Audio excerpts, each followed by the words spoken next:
Welcome back, PGO sports fans, to another episode of PostGame Overtime. I'm Will, joined as always with me is Brandon. We are ready to go for another episode. Look at us being consistent.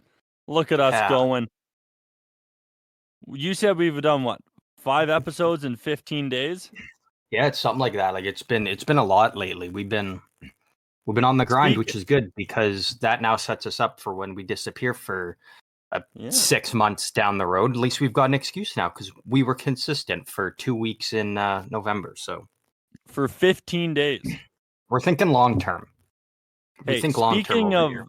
Speaking of the number 15, that is the age of the girl Josh Giddey was reportedly dating, the NBA player for the Oklahoma City Thunder. Josh Giddey dating a 15-year-old, but we will be talking about that later on in the episode.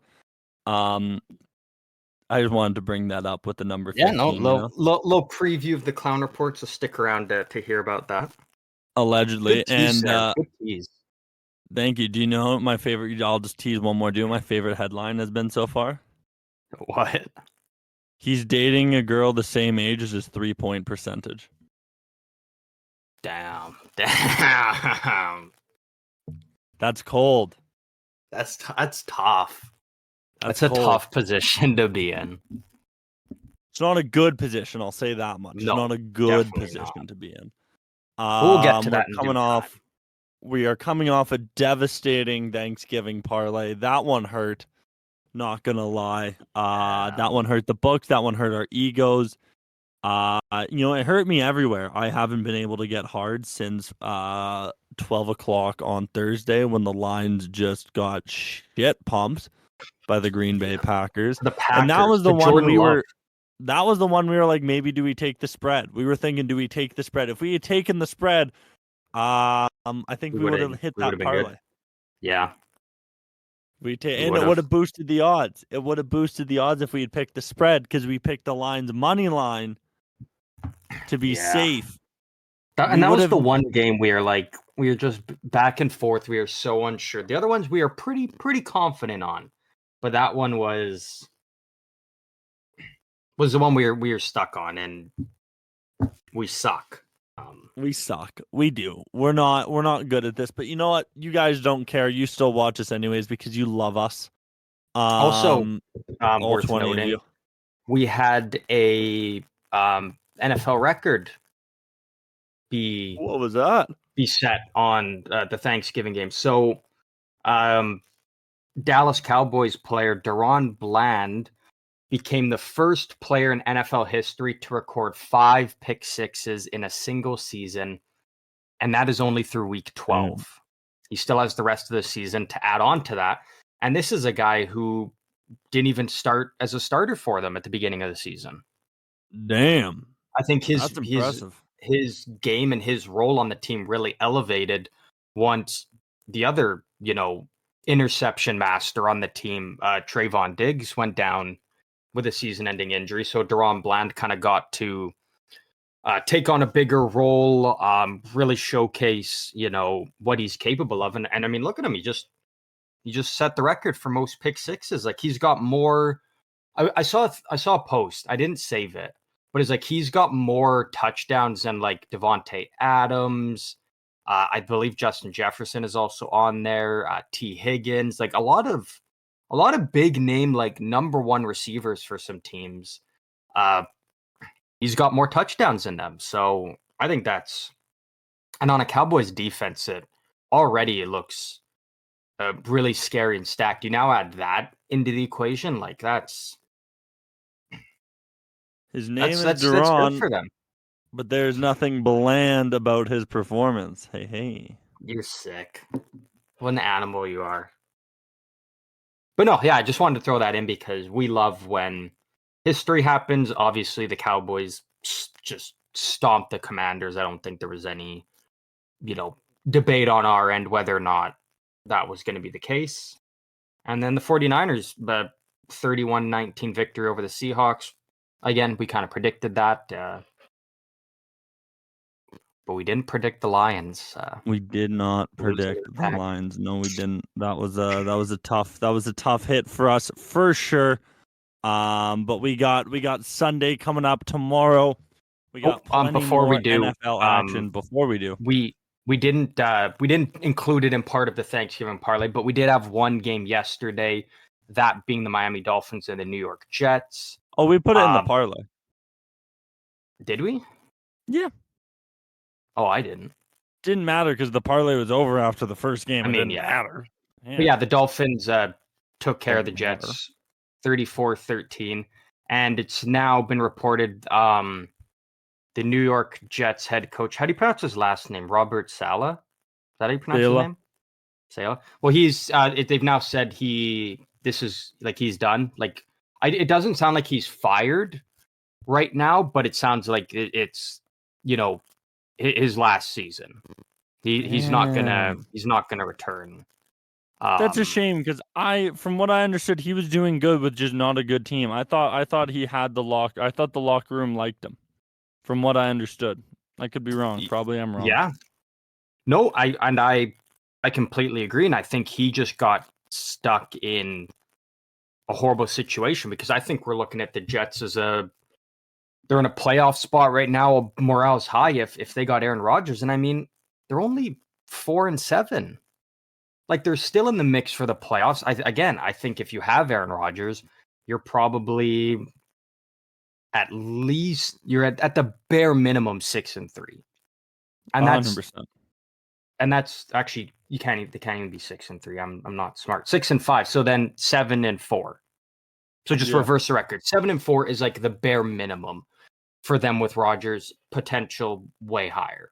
So I think it just sucks to be him. Like, it's really unfortunate. There's not much he could have done.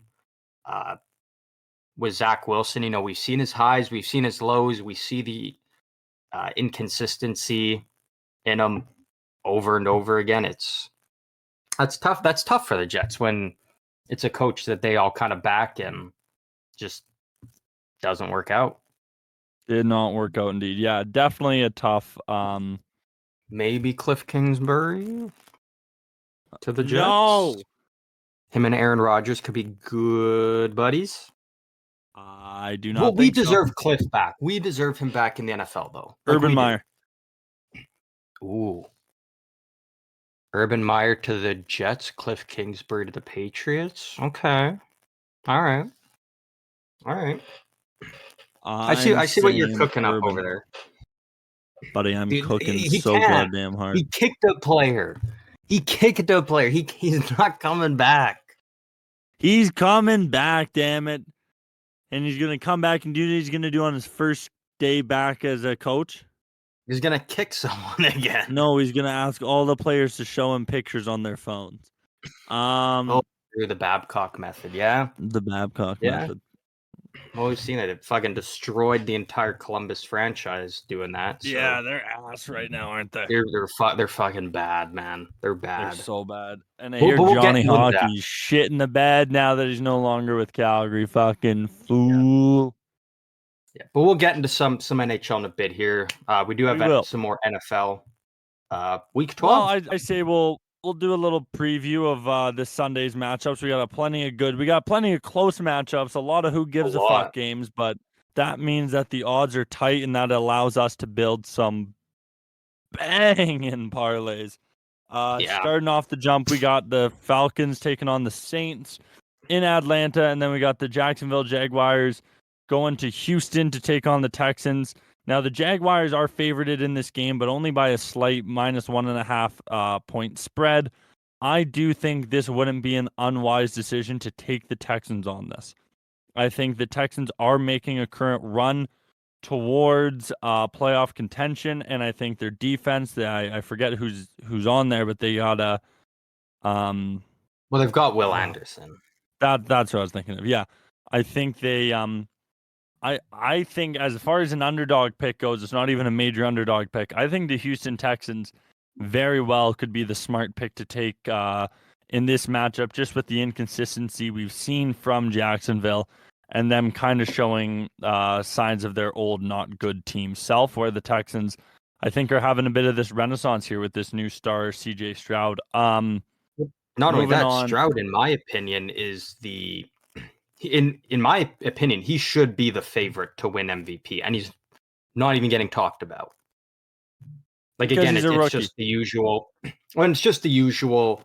Oh, Mahomes, Jalen Hurts, Josh Allen, but it's like all three of them really haven't been that great this year. Like, Mahomes isn't leading in any of the stats. Jalen Hurts and Josh Allen have so many turnovers. The Bills aren't even like the Bills are 6-5. That's The Bills suck. the Texans are 6-4. So I don't know how you can. Yeah, I'm honestly okay with kind of lean into the Texans because I think they got the MVP on their team. 100%. And then we got the Colts taking on the Buccaneers. I think it's looked like Baker is not indeed him for that team. As much as we are wanting him to be. Do cook. Oh yeah, well Mike Evans cooks that's with a everyone. Connection. Yeah. Mike Evans was cooking with Jameis Winston, bro. Yeah. I'm happy beast, Evans. Though. He was a beast. Well, he is. I'm happy Evans got the Super Bowl with Brady because he very well was on route to be one of those players that was an all-star that went down without a ring, and he deserved a ring. Yeah. We got the Patriots taking on the Giants. The Patriots are the favorite in this game. I don't want them to win. As a Patriots fan, I don't want them to win. We need the tank. We need to suck. The over-under set at 34. Yeah, that's not great. I'll be honest. I think the Patriots probably do still win just on their defense alone. Unfortunately, which hurts to think. But again, it's like if you're a Patriots fan at this point, it's like you just want the losses at this point now, like because you wanted, be able to get the best possible player you can get, assuming they're probably going to be taking a quarterback. We would have to be. There's no benefit in winning. They have to. Yeah, like they're still going to go out there and win because it's Bill Belichick. He's a man with just so much pride, and the team's still going to go out there and go to work and fight. And the players are still fighting for their jobs and to get those paydays. So, for sure. I mean, yeah, I get it. Like, I want the Patriots to lose as well because I want to see them get a quarterback that can actually be a quarterback and be even somewhat consistent. But against the Giants, I don't see them losing. Yeah, that's going to be a tough game for sure for all the fans watching that one. No one's a winner if you're tuning into the Giants Patriots. Then we got the Panthers taking on the Titans. I think I want to go with the Titans on this one just because the Panthers have shown nothing all year. That being said, I know the Titans had a tough loss last week, and Will Levis isn't really looking like maybe he's the future. I don't know. Yeah, there's still some growing pains with him. That's still a work in progress for them. I'm still confident in the Titans over the Panthers because the Panthers are fucking bad. They're bad. Moving on, we got the Steelers taking on the Bengals. Steelers are a -2.5 favorite for this game. I know we got burnt last weekend taking the Steelers.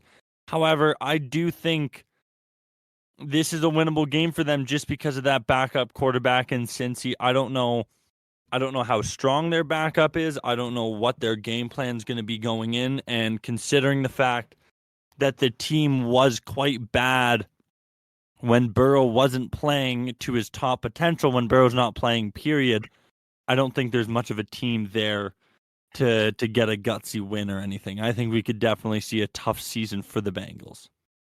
Yeah, and so they're like we all know Joe Burrow is done for the season. So their backup quarterback, who's now their starter going forward, is Jake Browning. But the Bengals just signed another quarterback, Josh Dobbs, who I think could come in and maybe become the starter for them by the end of the season. Who did they sign? It's your good buddy. You love this guy, Brian Hoyer. Like you're fucking obsessed with this guy, Brian Hoyer. Think XFL. Danucci? Not Danucci. The other The one. Rock Johnson? AJ McCarron. McCarron!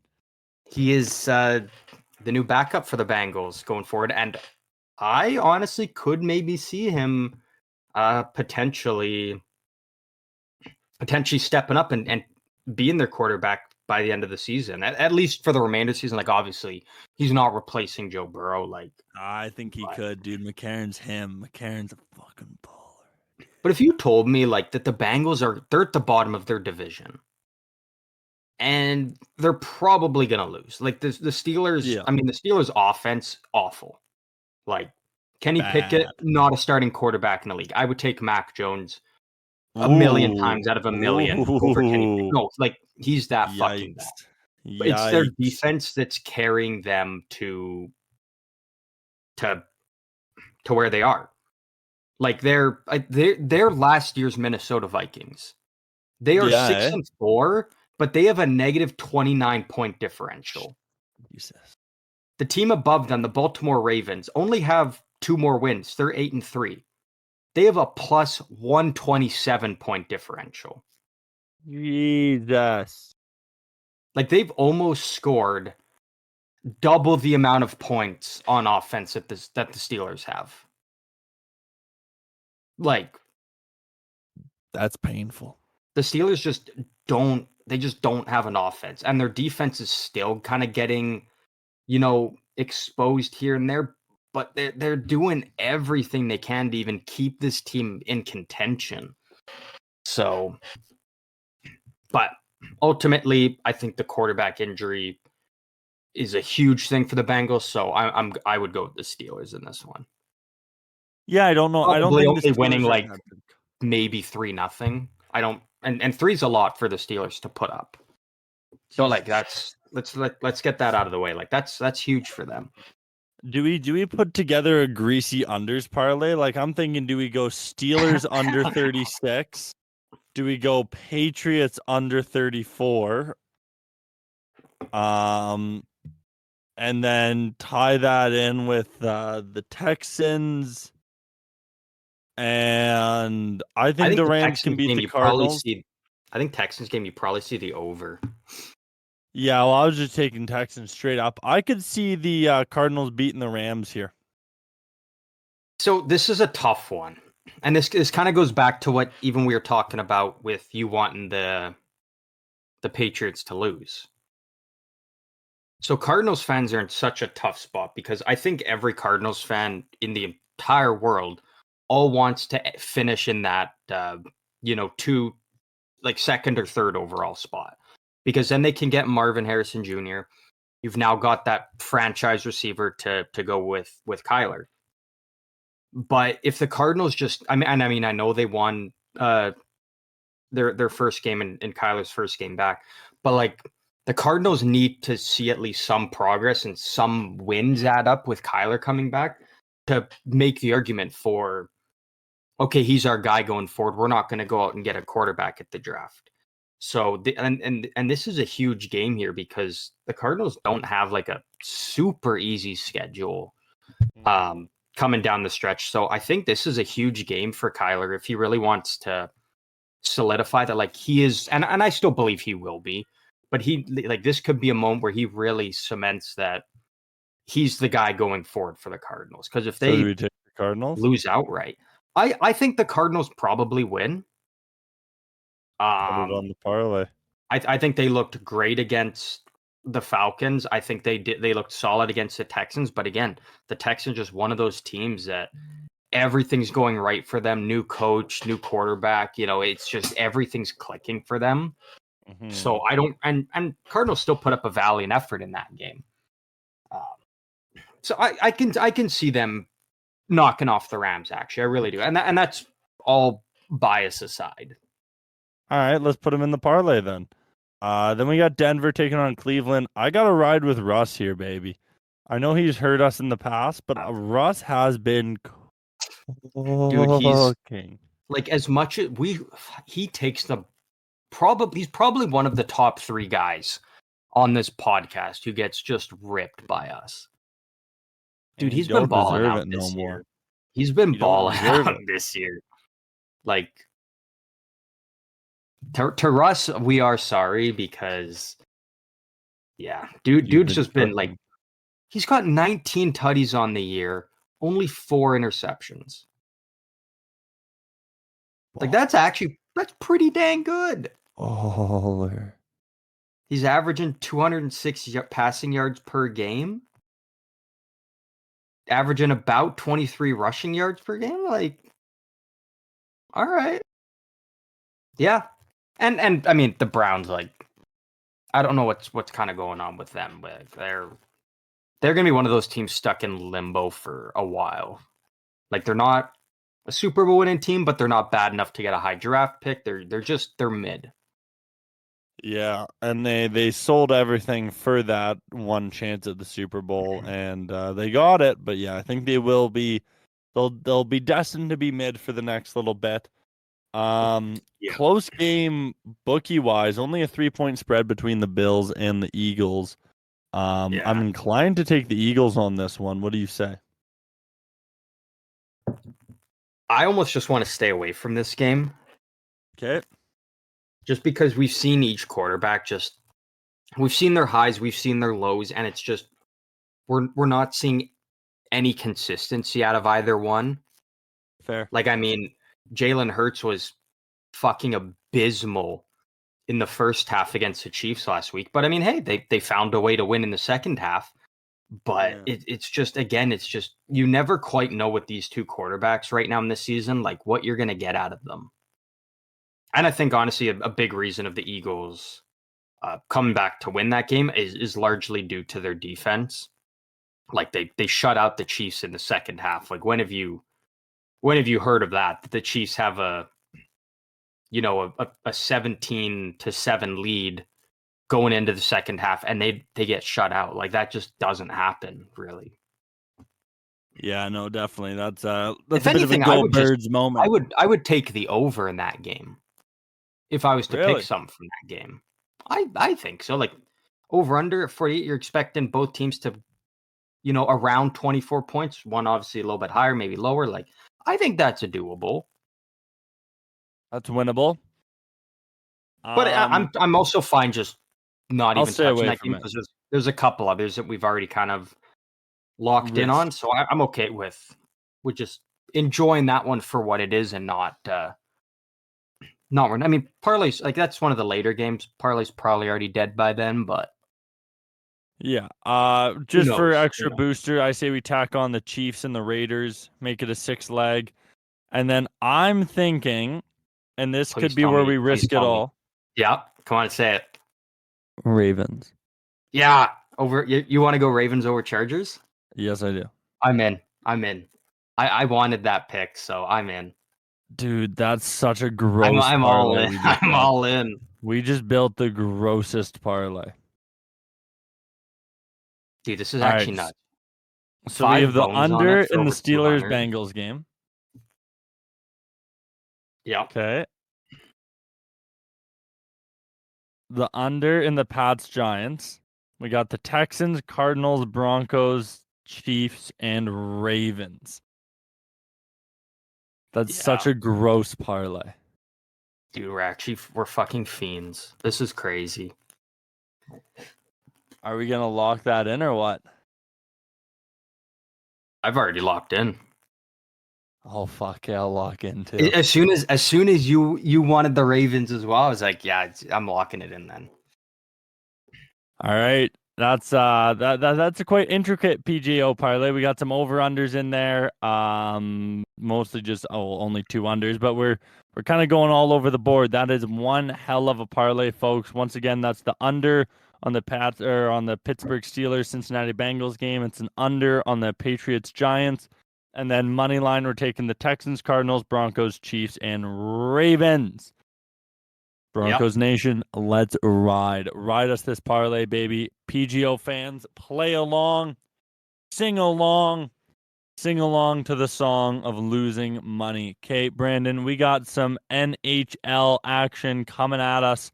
How's the league been looking? What's new?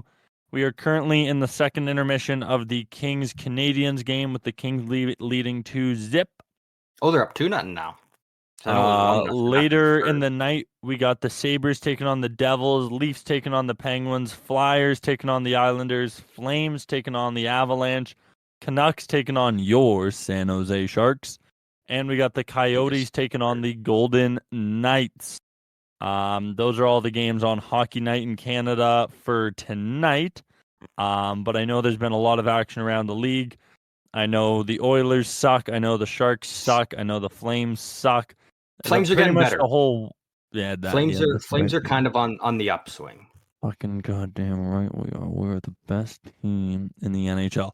I hear the Bruins are still ripping and tearing, even despite losing Lucic. Brandon, talk to me like I'm one of your dirty French girls.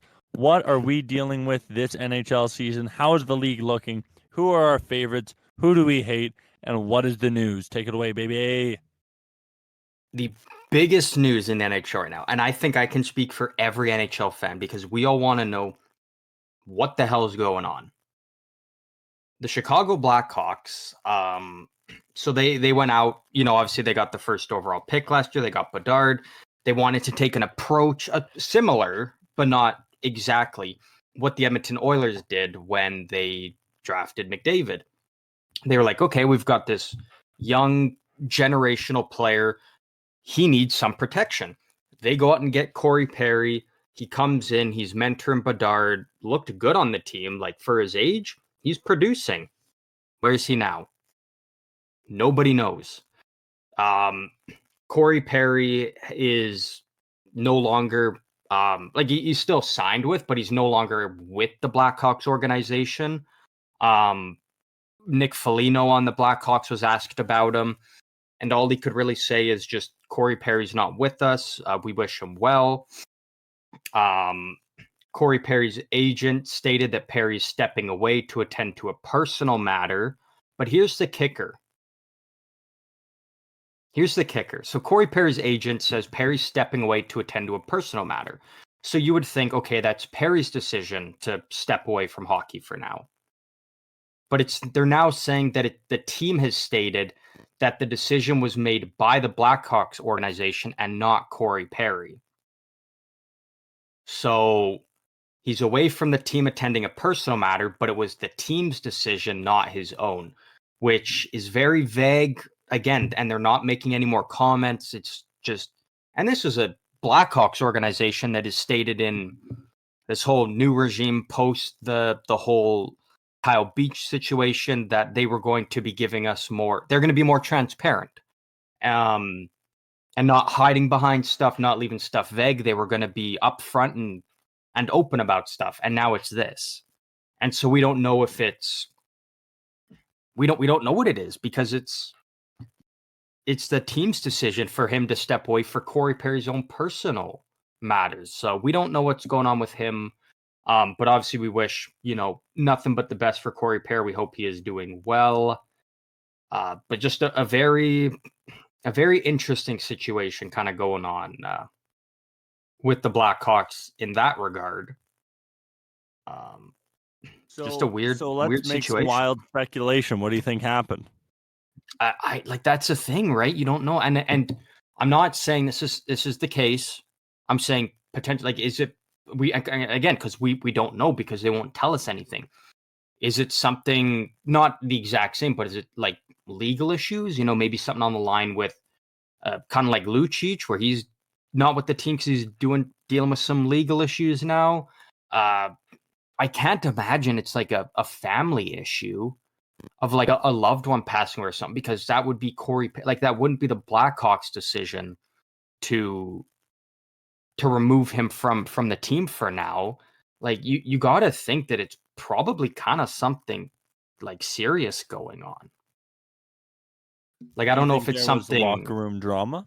Well, exactly. Like it could be something kind of like Lucic, where it's outside the organization, outside of hockey altogether.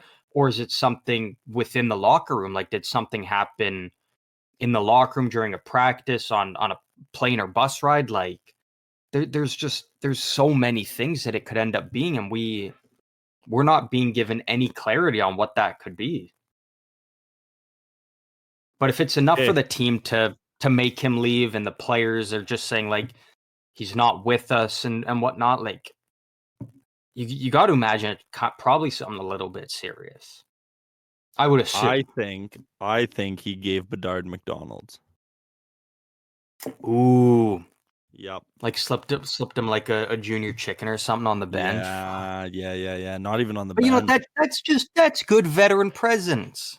Yeah, but Bedard, man, he's never had that before, so that could have put him out for the season. Yeah, you're not wrong. Yeah. But regardless, obviously wish, Corey Perry nothing but the best. Hope, whatever the situation is, that he is doing okay, because again, like, as a San Jose fan, you're kind of grown up being like, oh, hate playing the Ducks, hate Corey Perry's dirty, this and this. But you know what? This is a veteran who, at his age, is still producing. He still goes hard. He's just a good team guy. We saw what he did for all the players in Tampa Bay and Montreal and Dallas. Like, he's a well-respected guy. So you got to give him his flowers when it's due. So hopefully everything's okay with him, with the Blackhawks organization. We might never even know what's going on. They're no strangers to hiding behind closed doors and throwing stuff under the rug. So, I guess we'll see what happens there. I say check his McD's app, and if we find out that Bedard won any Monopoly games for McDonald's Monopoly, I think that's our smoking gun, folks. Yeah. Other news around the league, like there's not a whole lot of like, crazy news going on. Like there's been no crazy trades yet. Everyone's still kind of waiting around, looking for when the Oilers are going to make potentially a trade, because their goaltending is just, the whole team is fucking abysmal. Like the goalies have been bad. The defense have been brutal. McDavid and Draisaitl look like average players out there. They don't look like, what myself included, along with millions of other people, consider them the two best players in the league. Mm-hmm. Not only the league, the world. The two best hockey players on the world, playing on the same team. And they just, like, it's not like they're, and that's crazy. We're saying like, oh, they're bad, even though Draisaitl has 26 points in 19 games. McDavid's got 20 points in 17 games. Like, they're still above a point per game. But we've seen McDavid almost produce at 2 points per game pace last year. Like, we just expect more from them. And 19 games into the season, they're third last in the league. They're they're 8 points out of a playoff spot right now.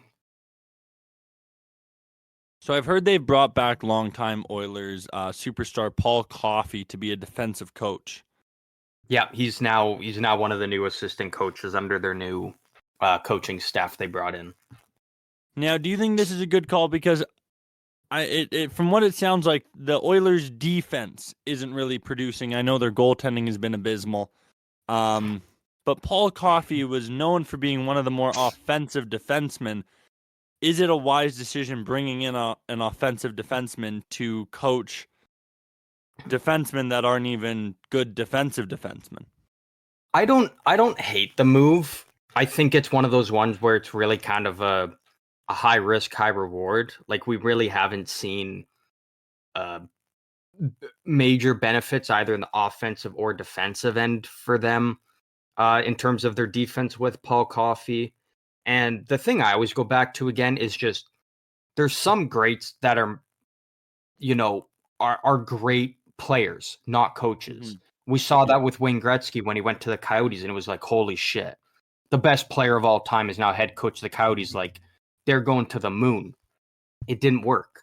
And you just see that sometimes and then Martin St. Louis was this phenomenal undersized player, gritty, hard, never give up attitude in the league with the Lightning.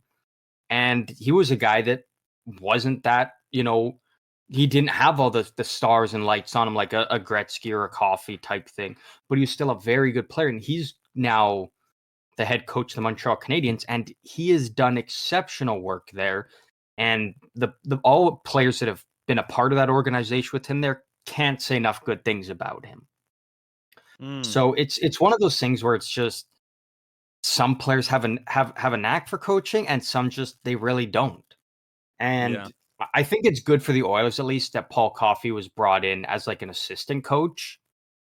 And it's not like the head coach where it's like, now you're the guy, it's all on you, and just kind of throwing him into the fire like that. I think this is a good area for him to be in. And you know what? It's a mid-season coaching hire. If the season falls apart for the Oilers, nothing goes right for the rest of the season, that whole coaching staff, they can kind of let go. Like, it's not like now they were brought in halfway through the season. It's like you can't fire a second coaching staff in a single season. Yeah. But in the off season, it's kind of easy to just let them all go and be like, we're getting a new coaching staff. We're going to kind of do a retool and start fresh. So it's a trial run because I think they could keep him after the season. They could just be like, hey, man, it didn't work, you know, smell you later type of thing. Or it could be awesome. So I think it's kind of just a wait and see what happened. And it's a lot of it's on the Oilers players to really, like, I mean, he's a hockey great. Like, he knows his shit. He was one of the best for a reason. So there's not a doubt in my mind that he can teach valuable stuff to those players. It's just whether or not those players can actually learn from it and kind of take it and run with what he's trying to teach them. So it's really on the players, I would say. Fair enough. We've been talking a lot about the West here. Any big news coming out of the East? So you're gonna fucking love this. You are going to love this. So this was from a couple days ago. This is not including their most recent game that took place yesterday. The Boston Bruins, in their last 100 regular season games, they have a record of 79, 13, and 8. Okay. So to put that into perspective, out of their last 100 regular season games, they could have, say they won them all. Like, the most points they could have gotten was 200. They got 166 points out of their last 100 regular season games. Jesus. That's over a 75% point percentage.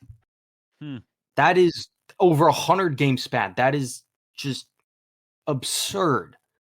And in today's league where it's so competitive, like I mean, it maybe not with like the Sharks because they kind of suck, but you see instances where even the worst teams in the league beat the best teams. Like, there's so much parity in the league.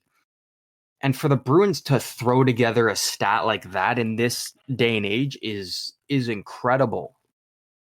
And that just shows how good of a system they have there. They have a system that every single player has bought into.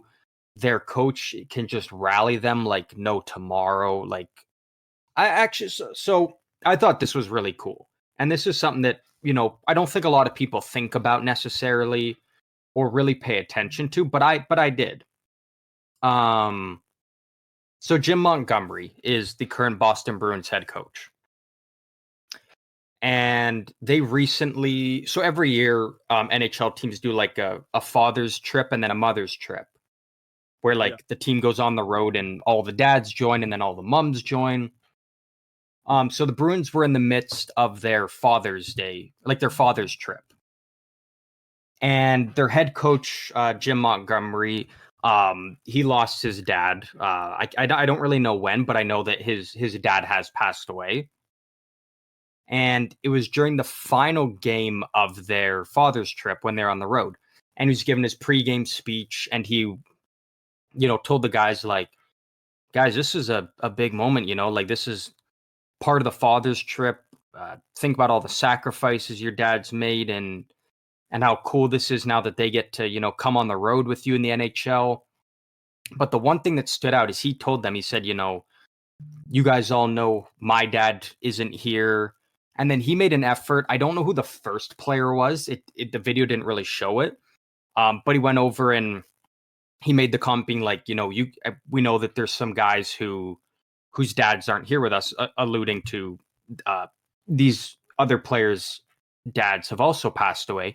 And he went over and gave a fist bump to the first guy, and then he went over to their goalie, Allmark. So that's a coach that, like, that's the exact opposite of a Mike Babcock. Like, that's a coach that knows his players so well, and he knew instantly the two players on the team whose dads were no longer with them. And he made an effort during his speech to, give him fist bumps and be like, you've still got a family here with us. And hell yeah. Just because your dads aren't on the trip, they're still with you. And when I saw it, I was like, man, like, that's a coach. You want to take your helmet off and just run through a brick wall head first for him type of guy. And I think that's a huge part of Boston's success is they have a coach that just loves his players, and it's a coach you want to go out there and die for and do whatever you can to make proud. And I think it just speaks volumes to the success that the Bruins have had with him, because that's just a top-notch coach, a first-class guy. So I think that was just a really cool thing he did to really, show his players, like, I got your back, and we're a family here. So that's why they're the best. Yeah, exactly, right? Like, I know a lot of people love to. I think a lot of people just really love to hate on Boston teams because they've always been so successful. But when you've got a coach like that, man, you can't help but just root for them. Like, that's a coach I would love the Sharks to have, especially through a rebuild when, morale has never been lower for these players in their professional careers. Like, you just can't help but root for Boston and the guy that they got leading the charge for them, really. Well, I'm rooting for Boston, period. So, well, yeah, you're rooting for them, period. But now you know that your coach isn't a piece of shit. Basically, they've got a good guy there. That's why we will be good, but never great. Yeah. Although I said at the beginning of the season, you look at past Stanley Cup champions, not including Vegas, but you had Colorado. They were, President's Trophy winning team, bounced in the playoffs. Following year, they go on to win a cup. Tampa Bay, they had that record-breaking season. They go out in the first round of Columbus. They got swept, of all things, to a team that's been awful. Mm-hmm. They go on to win back-to-back cups. Yeah, like even looking at Washington. So I realistically really do see Boston again continuing that trend of, like, they were the President's Trophy teams. They go out first round, but the following year they come back even hungrier and more determined, and they go on to win it all. Like, the Bruins are still my pick to. And again, we're only 20 games into the season. There's still, 60 games left or so for teams in the regular season and all the playoffs. But I would, like, Boston is my favorite. I think all things considered, I think that's the team that is my pick to win the cup. Let's look at the odds, folks. Let's look at the odds. I got to imagine, like, they're probably the favorite, or if not, like, they're right there. Yeah. Fair enough. Fair play. Let's find out. NHL. Oh no, they don't. Oh, goddamn. They don't have NHL futures. Oh, really? They should.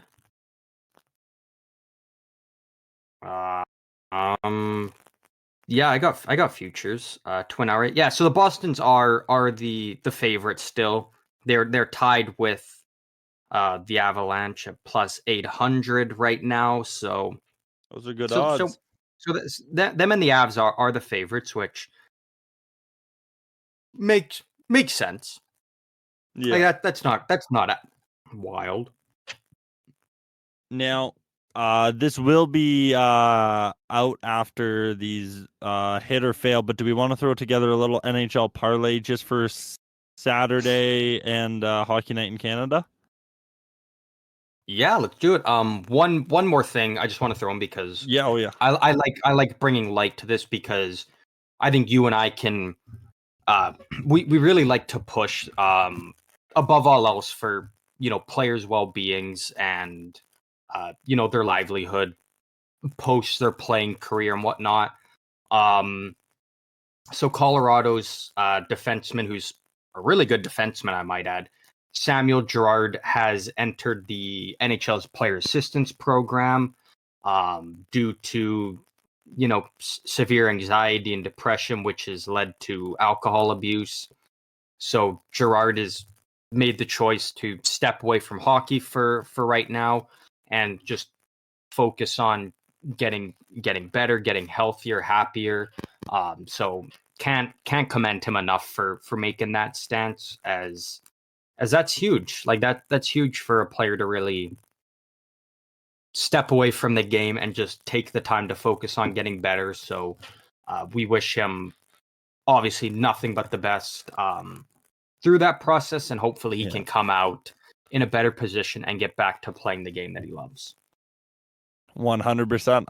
Hopefully we wish him, like you said, nothing but the best, and quitting drinking can be an amazing decision, and it can be an amazing life improver, as a lot of people have seen throughout their lives. So yeah, hopefully he's able to get the help he needs, and hopefully the NHL is able to give him that help.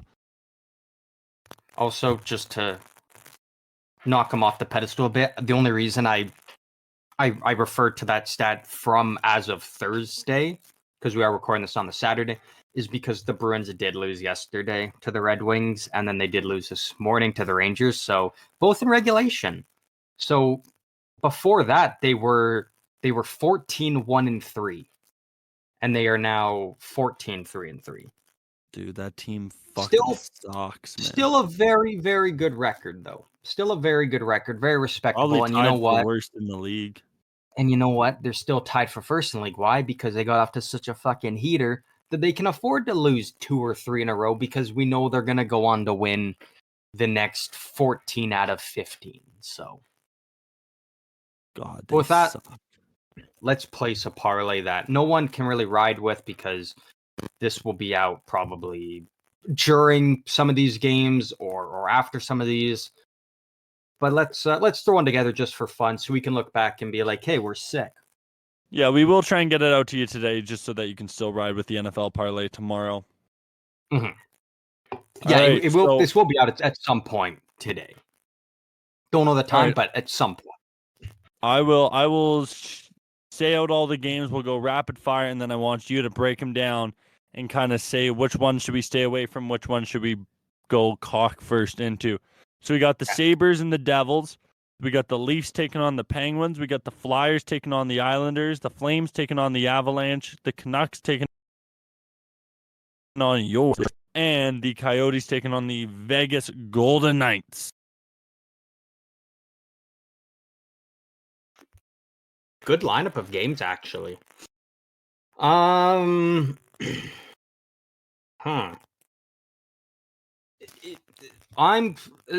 would say 2 that I'm pretty comfortable in is the Islanders over the Flyers and the Golden Knights over the Coyotes.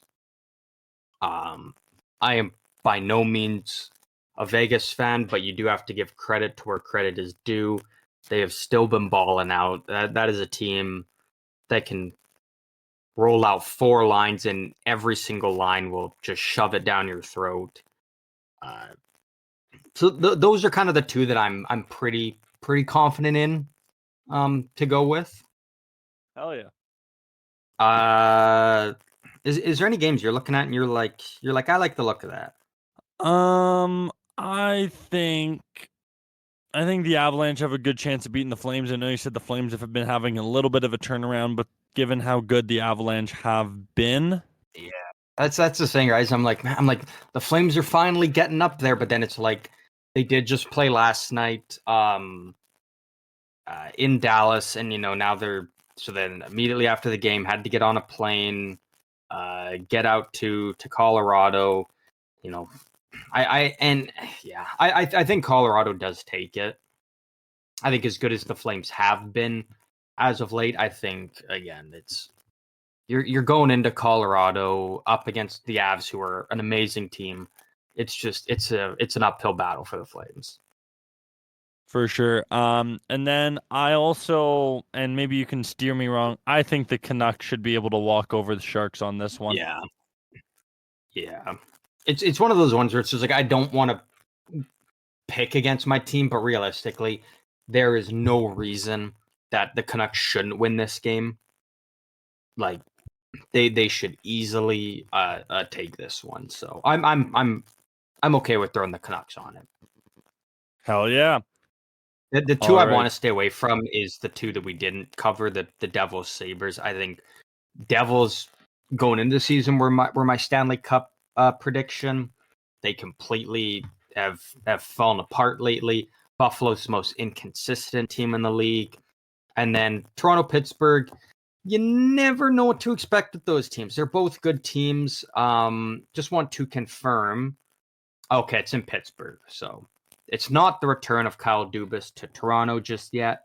But again, that's just a game that I think could go either way. I think it's probably going to be a high scoring game. But with the other four, I'm pretty confident on those ones. All right, I think that locks in our parlay. And you know what? Those games are a little later in the night, so maybe if you hurry up, you can ride those with us. Yeah, or maybe we'll just throw something out on the Instagram and just be like, hey, here's the one we're rolling with, just in case, so we can at least be like, we got it out there for anyone 100%. And folks, with us on Instagram. Yeah, and if you're not currently riding with us on Instagram or any of those social medias, we do highly encourage it. That's where we're always posting some little updates that maybe don't make it into the episode, little things here and there that we'd like to share with you. We repost a lot of funny things that in little sports news clips we see throughout the day, throughout the week. So we would highly encourage you to jump over to any of our social medias, being at PGO Show on Instagram and TikTok, at PG Overtime on Twitter or X, and at PostGame Overtime, PostGame one word on YouTube. Now, if you click the link in any of those bios, that's going to get you to all of our other social medias, as well as give you a link to go to our partner for today's episode, W Energy. W, they are the jitter-free, crash-free energy formula that you know and love.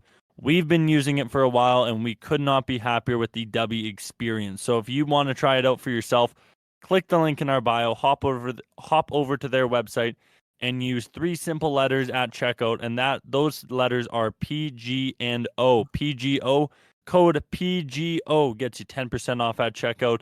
Once again, for 10% off at checkout, click our link and use code PGO. Get some W for yourself, take a picture, tag us as well as W, and we want to hear your experience. Back to the podcast. I love that. The W experience. The W experience. So this is our parlay we're going with for this week, or for this night in NHL action. We got the New York Islanders, the Vegas Golden Knights, the Colorado Avalanche, and the Vancouver Canucks. All favorites, a lot of heavy favorites. Rightfully nothing. So. Pardon? Rightfully so. They're the heavy favorites. Yeah, they are the heavy favorites, but I think that's a safe bet. It's a good bet. I'm throwing a little bit of cheddar on it. We encourage you to as well to do that at home, folks, and we want you to ride into the sunset with us, PGO style. Once again, that is the Canucks, Avalanche, Knights, and Islanders. Yeah. All right, do you want to get into a little bit of clown action? Oh, let's do it. What do you want to start? You want to start, or do you want me to? Why don't you start? You start. All right. I have a massive one. A massive clown. Because it's a whole team. It's a whole organization. The Carolina Hurricanes. Ooh. Wow, are they massive clowns. So yesterday, they took on the Tampa Bay Lightning. And as any hockey fans know, the Carolina Hurricanes Twitter loves to stir the pot, piss people off, all that fun stuff. So yesterday, they were playing the Tampa Bay Lightning, And after the first period, Carolina was up 1-0. 1-0. Good start for them. They put out a tweet that said, after the first period, it said, "We have as many goals as Tampa Bay has shots on goal." So Carolina up 1-0. The Tampa Bay Lightning only one shot on goal against the Carolina Hurricanes. Oh no. The remainder of the game, so between the second and third period, the Tampa Bay Lightning only got 13 shots on goal. 1-3. They had 6 shots on goal in the second period and 7 shots on goal in the third period. Pretty good for Carolina, right? Pretty good, right? Right? What's the kicker? No. So Tampa Bay, 6 shots on goal against Carolina in the second period. They put up 3 goals. They scored on 50% of their shots. Carolina got 1 goal. It is a 3-2 Tampa lead now going into the third period. In the third period, Tampa Bay, only 7 shots on goal. They put up 5 goals in the third period. 5. So after Carolina's tweet after the first period, Tampa Bay went on to put up only 13 shots on goal. They scored on 8 of them. No empty net goals, by the way, meaning they set the NHL record for shooting percentage in a game of 57.1. They scored on 8 of their 14 shots on goal. They had more goals than Carolina's goalies had saves. That is absurd. And the fact that Carolina really went in there after the first period and put that tweet out there to try and stir the pot and dig in, it blew up in their face. That's karma. And they are a massive clown for that because they got exposed, lit up, ruined, whatever way you want to write it. They got burned. So they are one of the biggest clowns I think we've actually ever talked about on here, because that is bad. That is bad. And they're clowns in true clown fashion. A lot of the times the clown report ends up being someone doing something actually awful. This is just funny, and this is just clown behavior. So we're all for it. Carolina, you are a clown. And what's funny actually when you say that is, so for obviously, you know, we I think it's safe to say we've got some listeners that have followed us over to the podcast. You know, for those who don't know, this all started from us. We used to do a radio show together. We were on the airwaves doing a radio show live once a week. COVID hit, all of that, other things. We've now turned into a podcast, and this right here is kind of, I mean, in terms of what we could say or and whatnot on the radio, that is the definition of what the Clown Report used to be. Really, honestly, is stuff like this. And now that we're on this platform, we can, you know, we're on our own accord here. We can now dive into some of those other clowns, like the next one we're probably going to discuss, assuming it's going to be him. But the Carolina Hurricanes, that's what the Clown Report used to be, is those kind of things that wouldn't get us canceled on the radio, or we're riding that line. So we've kind of come full circle, and we've gotten back to that digging on the, you know, just within the sports itself, not necessarily life outside of sports. Are we passing it to me for the next clown? Oh, we are. So NBA player Josh Giddey from the Oklahoma City Thunder has been caught reportedly dating a 15-year-old girl. Now, folks, there is nothing. I think he's in his 20s. Ooh, okay. Because I didn't know who he was. I didn't know anything about this until you texted me the other day. He's young. I'll give. Is he like an up and coming star? Is he just kind of like a middle tier guy? Like what's his kind of status? I wouldn't call him a star. That being said, he's part of the Oklahoma City Thunder, and they are going through a huge rebuild at the moment. Okay. And I believe he's a key player in that rebuild. Ooh, okay. All right. So I don't know if you'd call him a star as much as he is a active member of a rebuilding team. He's a decent player on a shitty team. So he looks better. Well, I think they're having an electric rebuild. Oh no, they are, because dude, they have so many draft picks stocked up. Yeah. Like they have so many in the bank ready to go to build their future with. Well, and they're already doing good with Chet Holmgren. Okay, they're actually 11-4. So that's what I mean. Like they're not third in the league. Yeah, no. So when I say rebuild, I mean they're all new guys. But they're still like a decent team. Like it's just a new regime kind of for them. A new era. Maybe rebuild wasn't the right term for that. Okay, but I get what you're saying. Okay. So anyways, back to the matter at hand.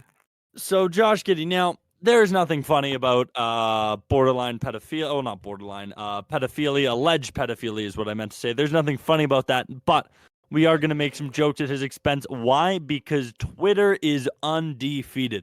Now, the jokes aren't necessarily just the fact that he's dating a 15-year-old. That's gross. That's disgusting. That's awful. That's horrible, allegedly.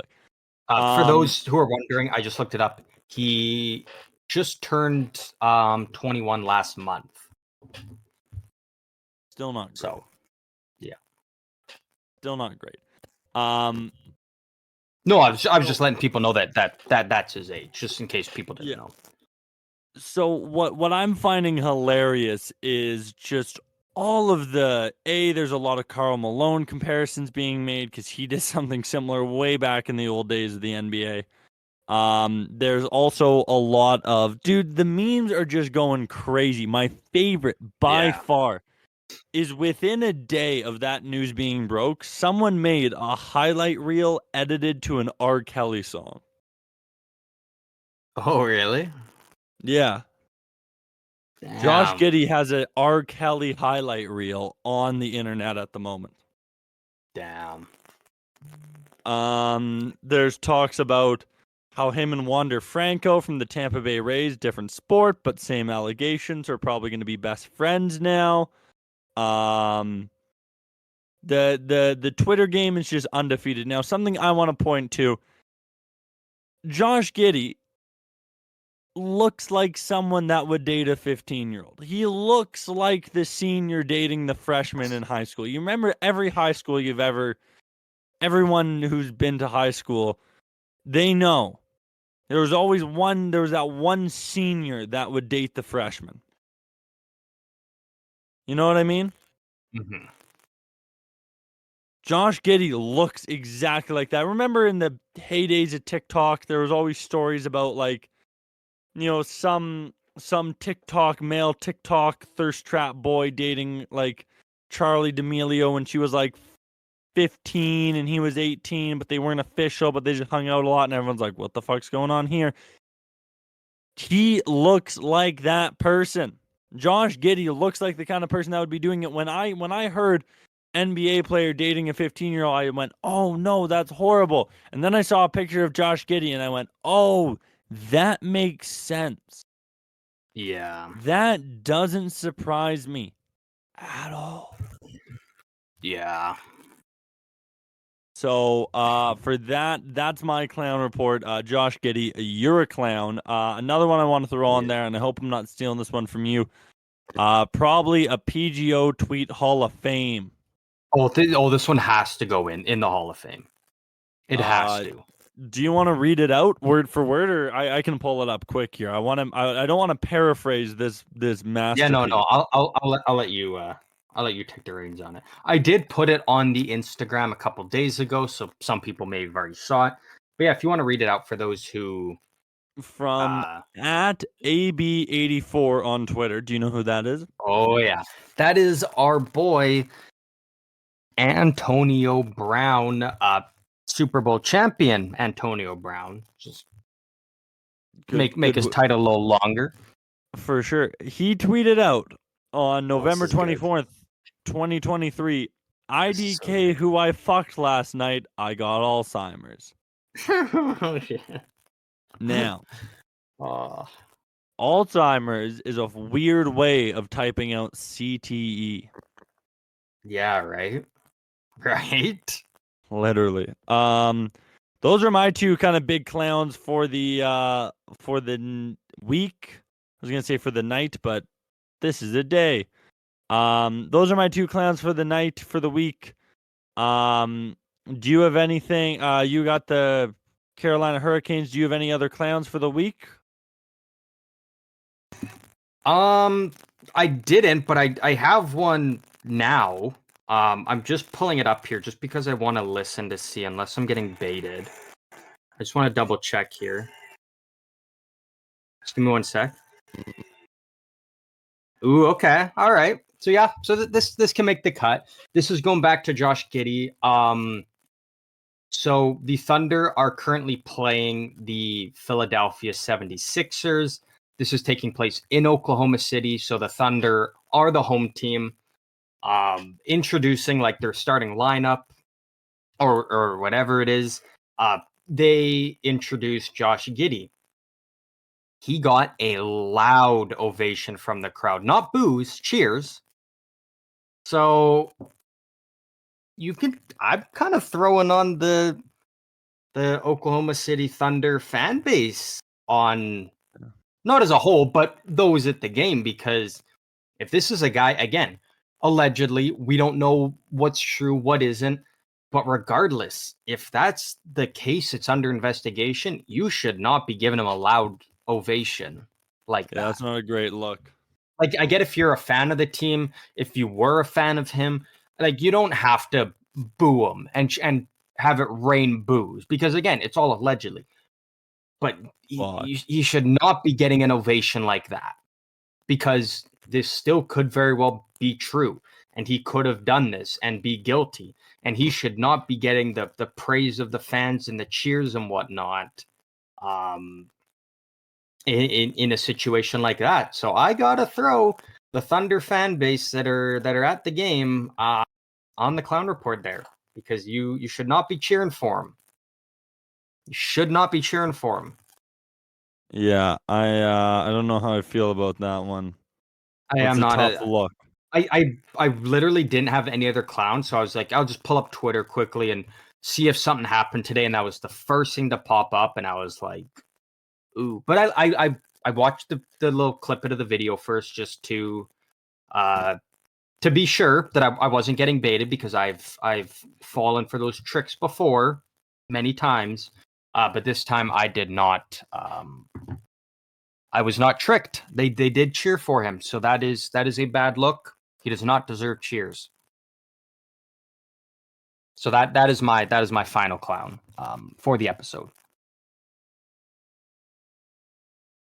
Yeah, I got none bigger than the Carolina Hurricanes, because that one's just bad. That's bad for them. Oh, that's clown to the max, bro. Yeah. That organization as a whole. Like, it's not even one guy. It's from the players to the coaches to their social media guy. It's all of them. Brutal. Sorry, did you say you have one more here for us?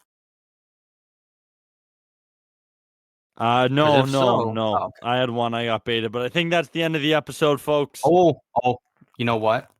I just thought of it, because I thought about this the other day, and I was like, we touched on it during our UFC recap, but we didn't actually talk about it. Do we want to talk about the whole, just very quickly before we hop off, do we want to talk about the Strickland Shevchenko exchange on Twitter?